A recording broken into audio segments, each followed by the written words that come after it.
আসসালামু আলাইকুম। আলহামদুলিল্লাহ, অবশেষে আমরা আমাদের ইনকিউবেটরে চীনা হাঁসের ডিম এবং মুরগির ডিম বসালাম। তো যেহেতু কালকে আমাদের ইনকিউবেটরে লাইন দেওয়া হয়েছিল, তাই আজকে আমরা ডিম বসাই দিতে চাইতেছিলাম।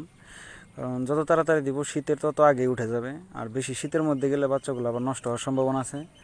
তাই আমরা আজকে রাত হয়ে গেছে, তারপরও আজকে আমরা বসিয়ে দেব। বসানোর জন্য আমরা পানিতে প্রথমে পটাশগুলো নিতেছিলাম, কারণ হাঁসের ডিমগুলো বেশিরভাগই হাঁসের নোংরা করে ফেলে। তাই জীবাণুগুলো দূর করার জন্য পটাশ দিয়ে ধুয়ে নিলে তাহলে ওটা পরিষ্কার হয়ে যায়। তাই আমরা প্রথমে পটাশগুলো পানিতে গুলিয়ে নিচ্ছিলাম। তারপরে আমি তো নতুন, তাই ওই কারণে পটাশ বেশি হয়ে গেছিলো। তাই আমরা পরবর্তীতে আরেকটা বাটি নিয়েছিলাম, যেটার ভিতরে পটাশ থেকে ধোয়ার পরে আবার ওটা সাদা পানিতে ধুতেছিলাম, না হলে পটাশগুলো লেগে থাকবে, ওই কালারটা আর কি দেখা যায়। তারপরে আমরা আস্তে আস্তে ডিমগুলো করতে ধুয়ে নিচ্ছিলাম। প্রথমে আগে মেশিনটা চেক করে নিলাম সব কিছু ঠিক আছে নাকি। তো যেহেতু প্রথমেই করা, তাই তাপমাত্রা আর্দ্রতা এগুলো কম বেশি ছিল, কিন্তু পরবর্তীতে আমরা এটা ঠিক করে পরবর্তীতে আমরা ডিম দিয়েছি। তো এখন আমরা আগে এখান থেকে র্যাকগুলো বের করে নিতে হবে। র্যাকগুলো বের করে নিয়ে তারপর আমরা ওই জায়গায় ডিমগুলো সাজাবো সুন্দর করে। তাই আমরা র্যাকগুলো বের করে নিতেছিলাম, কারণ একটা একটা করে ডিম ওই জায়গায় দেওয়া যাবে না, তাই র্যাকগুলো আগে বের করে নিতেছিলাম। র্যাকগুলো বের করে নেওয়ার পরে আমরা এখানে ডিমগুলো এখন সাজিয়ে নেব ধুয়ে।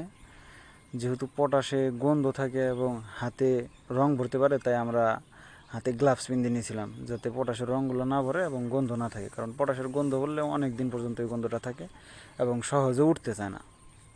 তাই আমরা এই জগের পানিতে খুলে নিচ্ছিলাম। পরবর্তীতে আমরা আরেকটা বাটি এনে ওই জায়গায় করছি, হাত ধুইছি। এখন আমরা সবগুলো সাজিয়ে নিয়েছিলাম। এক ট্রেতে ছিল হলো চীনা হাঁসের ডিম, আর 2 ট্রেতে ছিল ফার্মি মুরগির ডিম। তো যেহেতু প্রথমবার বসানো, তাই আমরা কিছু কম করে দিয়েছি। পরবর্তীতে একটা খাঁচা বাকি ছিল, আমরা পরবর্তীতে ওই খাঁচাটাও আমরা দেশি হাঁসের কিছু ডিম বসিয়ে দিয়েছি। তাই আমরা মোটামুটি প্রায় 300-র মতো ডিম বসিয়েছি। আপনারা সবাই আমাদের জন্য দোয়া করবেন, যাতে আমাদের এই ডিমগুলো নষ্ট না হয়। এবং ডিমগুলো আমরা বসে নিচ্ছিলাম আস্তে আস্তে, যেহেতু আমরা নতুন, তাই আমরা আস্তে আস্তে তাড়াহুড়া না করে আস্তে আস্তে আমরা কাজগুলো করে নিচ্ছিলাম, যাতে ডিমের কোনো সমস্যা না হয়। যার মধ্যে আবার কিছু ডিম ছোটো ছিল, যেগুলো ফাঁকে বসতেছিল না। তাই আমরা ওগুলো যেগুলায় মোটা মোটা ওগুলায় বড়গুলো দিয়েছিলাম, আর যেগুলো ছোটো ফাঁকা ওগুলো ছোটো ডিমগুলো দিয়ে সুন্দর মতো বসিয়ে নিচ্ছিলাম। যদি ছোটো ডিমগুলো বড় ফাঁকায় পড়ে যায়, তাহলে ওগুলো আবার পড়ে যায়। তাই আমরা ঠিক মতো দেখে বসিয়ে নিচ্ছিলাম। এখন আমরা ডিমগুলো এই জায়গায় দিয়ে আমরা লাইনটা দিয়ে দিব। রাত হয়ে গেছে অনেক, তারপরে এখন করতে হবে, কারণ কোনো উপায় নাই, এগুলো তো নিজের কাজ নিজেরই করতে হয়। তাই আমরা ডিমগুলো আগে দিয়ে নিচ্ছিলাম।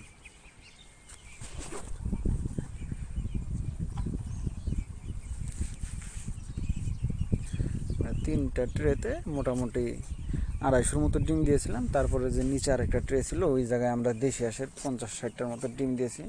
মোটামুটি আমরা এবার প্রথমবার এই 300-র মতো ডিম বসিয়েছি। এবং ভিতরে কোয়েল পাখির খাঁচাগুলো ছিল, ওগুলো আমরা বাইরে বাইরে করে থুয়ে দিতেছি, কারণ আমাদের নিয়ত আছে পরবর্তীতে কোয়েল পাখির ডিম আমরা বসাবো ইনশাল্লাহ। এখন আমরা মেশিনটা লাইন দিয়ে দিচ্ছিলাম, এবং তারপরে আমরা মেশিনের ভিতরে ফ্যানটা চালু করে দেব, কারণ তাপমাত্রা ঠিক রাখতে হবে। এটা হইতেছে এরকমভাবে ডিমগুলো আছে। মেশিনটা যখন সময় হবে তখন নিজে নিজে ওগুলো নড়িয়ে নেবে, আমাদের আরই করতে হবে না। এখন আমরা ফ্যানটা দিয়ে মেশিনটা লাগিয়ে দেব।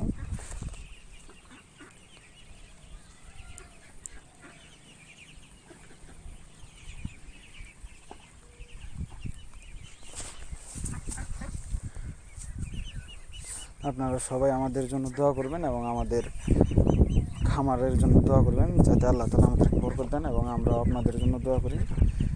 আপনারা সবাই ভালো থাকবেন এবং আসসালামু আলাইকুম।